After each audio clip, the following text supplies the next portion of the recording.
નમસ્કાર સાથીઓ, જય કિસાન।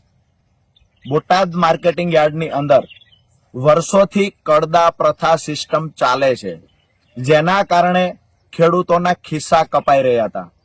અસંખ્ય ખેડૂતોની અમને ફરિયાદ મળી, જેના કારણે અમે ગઈ 10/10/2025ના રોજ બોટાદ માર્કેટિંગ યાર્ડ ખાતે આ કડદા પ્રથા બંધ કરી ખેડૂતોને જે લૂંટવામાં આવી રહ્યા છે એ સિસ્ટમ બંધ કરવા માટેથી મોટી સંખ્યામાં ખેડૂતોને સાથે લઈ રજૂઆત કરવા પહોંચેલા।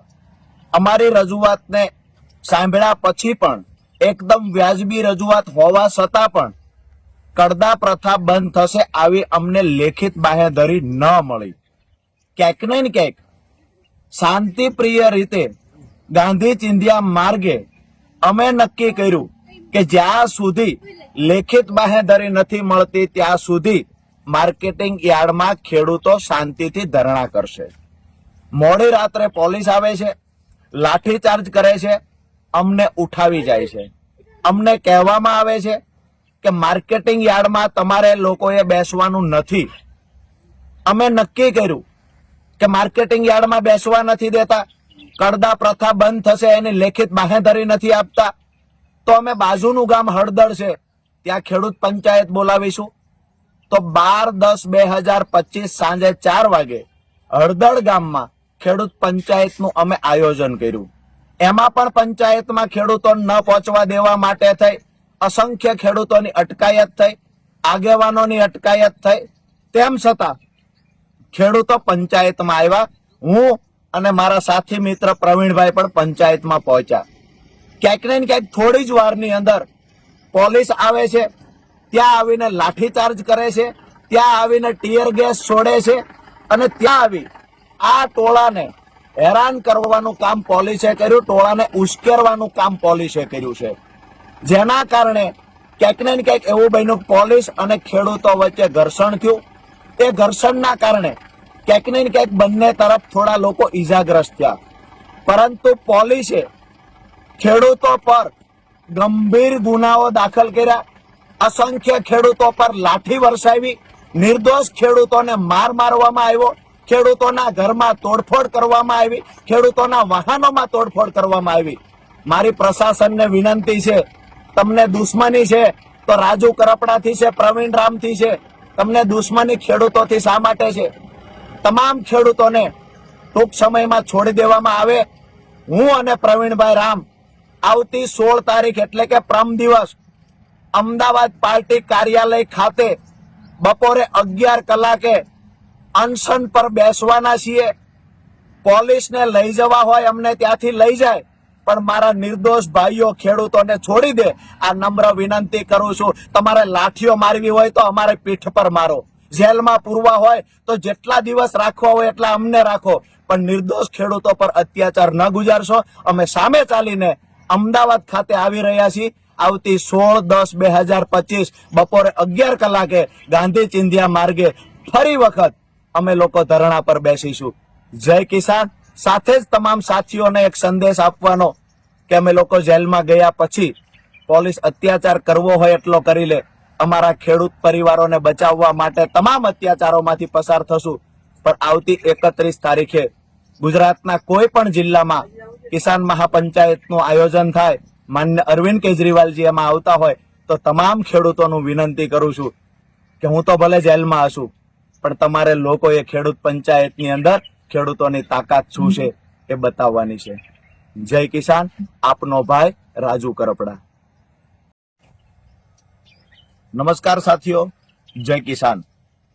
બોટાદ માર્કેટિંગ યાર્ડની અંદર વર્ષોથી કડદા પ્રથા સિસ્ટમ ચાલે છે, જેના કારણે ખેડૂતોના ખિસ્સા કપાઈ રહ્યા હતા। અસંખ્ય ખેડૂતોની અમને ફરિયાદ મળી, જેના કારણે અમે ગઈ 10/10/2025ના રોજ બોટાદ માર્કેટિંગ યાર્ડ ખાતે આ કડદા પ્રથા બંધ કરી ખેડૂતોને જે લૂંટવામાં આવી રહ્યા છે એ સિસ્ટમ બંધ કરવા માટેથી મોટી સંખ્યામાં ખેડૂતોને સાથે લઈ રજૂઆત કરવા પહોંચેલા। અમારી રજૂઆતને સાંભળ્યા પછી પણ એકદમ વ્યાજબી રજૂઆત હોવા છતાં પણ કડદા પ્રથા બંધ થશે આવી અમને લેખિત બાંહેધરી ન મળી। ક્યાંક ને ક્યાંક શાંતિપ્રિય રીતે ગાંધી ચિંધ્યા માર્ગે અમે નક્કી કર્યું કે જ્યાં સુધી લેખિત બાહેધરી નથી મળતી ત્યાં સુધી માર્કેટિંગ યાર્ડમાં ખેડૂતો શાંતિથી ધરણા કરશે. મોડી રાત્રે પોલીસ આવે છે, લાઠીચાર્જ કરે છે, અમને ઉઠાવી જાય છે. અમને કહેવામાં આવે છે કે માર્કેટિંગ યાર્ડમાં તમારે લોકોએ બેસવાનું નથી. અમે નક્કી કર્યું કે માર્કેટિંગ યાર્ડમાં બેસવા નથી દેતા, કડદા પ્રથા બંધ થશે એની લેખિત બાહેધરી નથી આપતા, તો અમે બાજુનું ગામ હળદળ છે ત્યાં ખેડૂત પંચાયત બોલાવીશું. તો 12/10/2025 સાંજે 4 વાગે હળદળ ગામમાં ખેડૂત પંચાયતનું અમે આયોજન કર્યું. એમાં પણ પંચાયતમાં ખેડૂતોને ન પહોંચવા દેવા માટે થઈ અસંખ્ય ખેડૂતોની અટકાયત થઈ, આગેવાનોની અટકાયત થઈ. તેમ છતાં ખેડૂતો પંચાયતમાં આવ્યા. હું અને મારા સાથી મિત્ર પ્રવીણભાઈ પણ પંચાયતમાં પહોંચ્યા. ક્યાંક ને ક્યાંક થોડી જ વારની અંદર પોલીસ આવે છે, ત્યાં આવીને લાઠીચાર્જ કરે છે, ત્યાં આવીને ટીયર ગેસ છોડે છે અને ત્યાં આવી આ ટોળાને હેરાન કરવાનું કામ પોલીસે કર્યું, ટોળાને ઉશ્કેરવાનું કામ પોલીસે કર્યું છે. જેના કારણે ક્યાંક ને ક્યાંક એવું બન્યું પોલીસ અને ખેડૂતો વચ્ચે ઘર્ષણ થયું. એ ઘર્ષણના કારણે ક્યાંક ને ક્યાંક બંને તરફ થોડા લોકો ઈજાગ્રસ્ત થયા. પરંતુ પોલીસે ખેડૂતો પર ગંભીર ગુનાઓ દાખલ કર્યા, અસંખ્ય ખેડૂતો પર લાઠી વરસાવી, નિર્દોષ ખેડૂતોને માર મારવામાં આવ્યો, ખેડૂતોના ઘરમાં તોડફોડ કરવામાં આવી, ખેડૂતોના વાહનોમાં તોડફોડ કરવામાં આવી. મારી પ્રશાસનને વિનંતી છે, તમને દુશ્મની છે તો રાજુ કરપડાથી છે, પ્રવીણ રામથી છે. તમને દુશ્મની ખેડૂતોથી શા માટે છે? તમામ ખેડૂતોને ટૂંક સમયમાં છોડી દેવામાં આવે. હું અને પ્રવીણભાઈ રામ આવતી 16 તારીખ એટલે કે પરમ દિવસ અમદાવાદ પાર્ટી કાર્યાલય ખાતે બપોરે 11 કલાકે અનશન પર બેસવાના છીએ. પોલીસને લઈ જવા હોય અમને ત્યાંથી લઈ જાય, પણ મારા નિર્દોષ ભાઈઓ ખેડૂતોને છોડી દે, આ નમ્ર વિનંતી કરું છું. તમારે લાઠીઓ મારવી હોય તો અમારે પીઠ પર મારો, જેલમાં પૂરવા હોય તો જેટલા દિવસ રાખવા હોય એટલા અમને રાખો, પણ નિર્દોષ ખેડૂતો પર અત્યાચાર ન ગુજારશો. અમે સામે ચાલીને અમદાવાદ ખાતે આવી રહ્યા છીએ. આવતી 16/10/2025 બપોરે 11 કલાકે ગાંધી ચિંધ્યા માર્ગે ફરી વખત અમે લોકો ધરણા પર બેસીશું. જય કિસાન. સાથે જ તમામ સાથીઓને એક સંદેશ આપવાનો કે અમે લોકો જેલમાં ગયા પછી પોલીસ અત્યાચાર કરવો હોય એટલો કરી લે. અમારા ખેડૂત પરિવારોને બચાવવા માટે તમામ અત્યાચારોમાંથી પસાર થશું. પણ આવતી 31 તારીખે ગુજરાતના કોઈ પણ જિલ્લામાં કિસાન મહાપંચાયતનું આયોજન થાય, માન્ય અરવિંદ કેજરીવાલજી એમાં આવતા હોય તો તમામ ખેડૂતોનું વિનંતી કરું છું કે હું તો ભલે જેલમાં હશું, પણ તમારે લોકોએ ખેડૂત પંચાયતની અંદર ખેડૂતોની તાકાત શું છે એ બતાવવાની છે. જય કિસાન. આપનો ભાઈ રાજુ કરપડા. નમસ્કાર સાથીઓ, જય કિસાન. બોટાદ માર્કેટિંગ યાર્ડની અંદર વર્ષોથી કડદા પ્રથા સિસ્ટમ ચાલે છે, જેના કારણે ખેડૂતોના ખિસ્સા કપાઈ રહ્યા હતા. અસંખ્ય ખેડૂતોની અમને ફરિયાદ મળી, જેના કારણે અમે ગઈ 10/10/2025 ના રોજ બોટાદ માર્કેટિંગ યાર્ડ ખાતે આ કડદા પ્રથા બંધ કરી ખેડૂતોને જે લૂંટવામાં આવી રહ્યા છે એ સિસ્ટમ બંધ કરવા માટેથી મોટી સંખ્યામાં ખેડૂતોને સાથે લઈ રજૂઆત કરવા પહોંચેલા. અમારી રજૂઆતને સાંભળ્યા પછી પણ એકદમ વ્યાજબી રજૂઆત હોવા છતાં પણ કડદા પ્રથા બંધ થશે આવી અમને લેખિત બાહેધરી ન મળી. ક્યાંક ને ક્યાંક શાંતિપ્રિય રીતે ગાંધી ચિંધ્યા માર્ગે અમે નક્કી કર્યું કે જ્યાં સુધી લેખિત બાહેધરી નથી મળતી ત્યાં સુધી માર્કેટિંગ યાર્ડમાં ખેડૂતો શાંતિથી ધરણા કરશે. મોડી રાત્રે પોલીસ આવે છે, લાઠીચાર્જ કરે છે, અમને ઉઠાવી જાય છે. અમને કહેવામાં આવે છે કે માર્કેટિંગ યાર્ડમાં તમારે લોકોએ બેસવાનું નથી. અમે નક્કી કર્યું કે માર્કેટિંગ યાર્ડમાં બેસવા નથી દેતા, કડદા પ્રથા બંધ થશે એની લેખિત બાહેધરી નથી આપતા, તો અમે બાજુનું ગામ હળદળ છે ત્યાં ખેડૂત પંચાયત બોલાવીશું. તો 12/10/2025 સાંજે 4 વાગે હળદળ ગામમાં ખેડૂત પંચાયતનું અમે આયોજન કર્યું. એમાં પણ પંચાયતમાં ખેડૂતોને ન પહોંચવા દેવા માટે થઈ અસંખ્ય ખેડૂતોની અટકાયત થઈ, આગેવાનોની અટકાયત થઈ, તેમ છતાં ખેડૂતો પંચાયતમાં આવ્યા. હું અને મારા સાથી મિત્ર પ્રવીણભાઈ પણ પંચાયતમાં પહોંચ્યા. ક્યાંક ને ક્યાંક થોડી જ વારની અંદર પોલીસ આવે છે, ત્યાં આવીને લાઠીચાર્જ કરે છે, ત્યાં આવીને ટીયર ગેસ છોડે છે અને ત્યાં આવી આ ટોળાને હેરાન કરવાનું કામ પોલીસે કર્યું, ટોળાને ઉશ્કેરવાનું કામ પોલીસે કર્યું છે. જેના કારણે ક્યાંક ને ક્યાંક એવું બન્યું, પોલીસ અને ખેડૂતો વચ્ચે ઘર્ષણ થયું. એ ઘર્ષણના કારણે ક્યાંક ને ક્યાંક બંને તરફ થોડા લોકો ઈજાગ્રસ્ત થયા, પરંતુ પોલીસે ખેડૂતો પર ગંભીર ગુનાઓ દાખલ કર્યા, અસંખ્ય ખેડૂતો પર લાઠી વરસાવી, નિર્દોષ ખેડૂતોને માર મારવામાં આવ્યો, ખેડૂતોના ઘરમાં તોડફોડ કરવામાં આવી, ખેડૂતોના વાહનોમાં તોડફોડ કરવામાં આવી. મારી પ્રશાસનને વિનંતી છે, તમને દુશ્મની છે તો રાજુ કરપડાથી છે, પ્રવીણ રામથી છે. તમને દુશ્મની ખેડૂતોથી શા માટે છે? તમામ ખેડૂતોને ટૂંક સમયમાં છોડી દેવામાં આવે.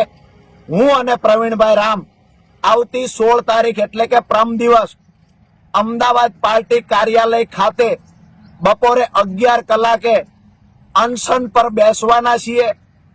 પોલીસને લઈ જવા હોય અમને ત્યાંથી લઈ જાય, પણ મારા નિર્દોષ ભાઈઓ ખેડૂતોને છોડી દે, આ નમ્ર વિનંતી કરું છું. તમારે લાઠીઓ મારવી હોય તો અમારે પીઠ પર મારો, જેલમાં પૂરવા હોય તો જેટલા દિવસ રાખવા હોય એટલા અમને રાખો, પણ નિર્દોષ ખેડૂતો પર અત્યાચાર ન ગુજારશો. અમે સામે ચાલીને અમદાવાદ ખાતે આવી રહ્યા છીએ. આવતી 16/10/2025 બપોરે 11 કલાકે ગાંધી ચિંધ્યા માર્ગે ફરી વખત અમે લોકો ધરણા પર બેસીશું.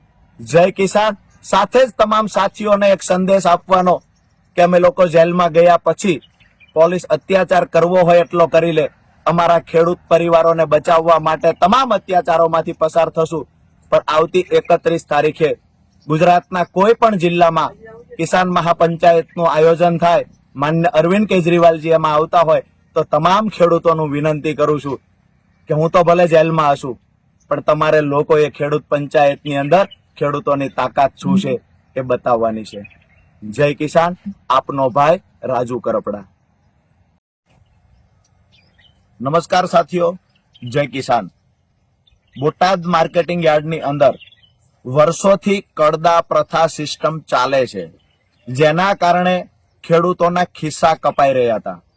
અસંખ્ય ખેડૂતોની અમને ફરિયાદ મળી, જેના કારણે અમે ગઈ 10/10/2025 ના રોજ બોટાદ માર્કેટિંગ યાર્ડ ખાતે આ કડદા પ્રથા બંધ કરી, ખેડૂતોને જે લૂંટવામાં આવી રહ્યા છે એ સિસ્ટમ બંધ કરવા માટેથી મોટી સંખ્યામાં ખેડૂતોને સાથે લઈ રજૂઆત કરવા પહોંચેલા. અમારી રજૂઆતને સાંભળ્યા પછી પણ એકદમ વ્યાજબી રજૂઆત હોવા છતાં પણ કડદા પ્રથા બંધ થશે આવી અમને લેખિત બાહેધરી ન મળી. ક્યાંક ને ક્યાંક શાંતિપ્રિય રીતે ગાંધી ચિંધ્યા માર્ગે અમે નક્કી કર્યું કે જ્યાં સુધી લેખિત બાહેધરી નથી મળતી ત્યાં સુધી માર્કેટિંગ યાર્ડમાં ખેડૂતો શાંતિથી ધરણા કરશે. મોડી રાત્રે પોલીસ આવે છે, લાઠીચાર્જ કરે છે, અમને ઉઠાવી જાય છે. અમને કહેવામાં આવે છે કે માર્કેટિંગ યાર્ડમાં તમારે લોકોએ બેસવાનું નથી. અમે નક્કી કર્યું કે માર્કેટિંગ યાર્ડમાં બેસવા નથી દેતા, કડદા પ્રથા બંધ થશે એની લેખિત બાહેધરી નથી આપતા, તો અમે બાજુનું ગામ હળદળ છે ત્યાં ખેડૂત પંચાયત બોલાવીશું. તો 12/10/2025 સાંજે 4 વાગે હળદળ ગામમાં ખેડૂત પંચાયતનું અમે આયોજન કર્યું. એમાં પણ પંચાયતમાં ખેડૂતો ન પહોંચવા દેવા માટે થઈ અસંખ્ય ખેડૂતોની અટકાયત થઈ, આગેવાનોની અટકાયત થઈ, તેમ છતાં ખેડૂતો પંચાયતમાં આવ્યા. હું અને મારા સાથી મિત્ર પ્રવીણભાઈ પણ પંચાયતમાં પહોંચ્યા. ક્યાંક ને ક્યાંક થોડી જ વારની અંદર પોલીસ આવે છે, ત્યાં આવીને લાઠીચાર્જ કરે છે, ત્યાં આવીને ટીયર ગેસ છોડે છે અને ત્યાં આવી આ ટોળાને હેરાન કરવાનું કામ પોલીસે કર્યું, ટોળાને ઉશ્કેરવાનું કામ પોલીસે કર્યું છે. જેના કારણે ક્યાંક ને ક્યાંક એવું બન્યું, પોલીસ અને ખેડૂતો વચ્ચે ઘર્ષણ થયું. એ ઘર્ષણના કારણે ક્યાંક ને ક્યાંક બંને તરફ થોડા લોકો ઈજાગ્રસ્ત થયા, પરંતુ પોલીસે ખેડૂતો પર ગંભીર ગુનાઓ દાખલ કર્યા, અસંખ્ય ખેડૂતો પર લાઠી વરસાવી, નિર્દોષ ખેડૂતોને મારવામાં આવ્યો, ખેડૂતોના ઘરમાં તોડફોડ કરવામાં આવી, ખેડૂતોના વાહનોમાં તોડફોડ કરવામાં આવી. મારી પ્રશાસનને વિનંતી છે, તમને દુશ્મની છે તો રાજુ કરપડાથી છે, પ્રવીણ રામથી છે. તમને દુશ્મની ખેડૂતોથી શા માટે છે? તમામ ખેડૂતોને ટૂંક સમયમાં છોડી દેવામાં આવે.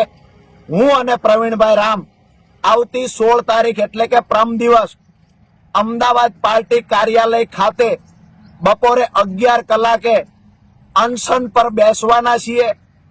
પોલીસને લઈ જવા હોય અમને ત્યાંથી લઈ જાય, પણ મારા નિર્દોષ ભાઈઓ ખેડૂતોને છોડી દે.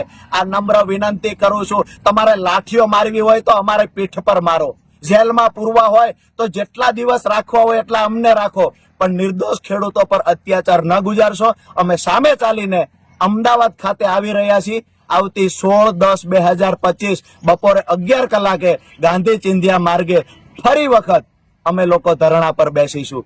જય કિસાન.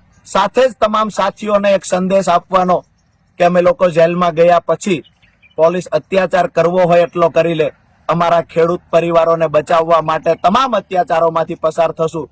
પણ આવતી 31 તારીખે ગુજરાતના કોઈ પણ જિલ્લામાં કિસાન મહાપંચાયતનું આયોજન થાય, માન્ય અરવિંદ કેજરીવાલજી એમાં આવતા હોય તો તમામ ખેડૂતોનું વિનંતી કરું છું કે હું તો ભલે જેલમાં હશું, પણ તમારે લોકોએ ખેડૂત પંચાયતની અંદર ખેડૂતોની તાકાત શું છે એ બતાવવાની છે.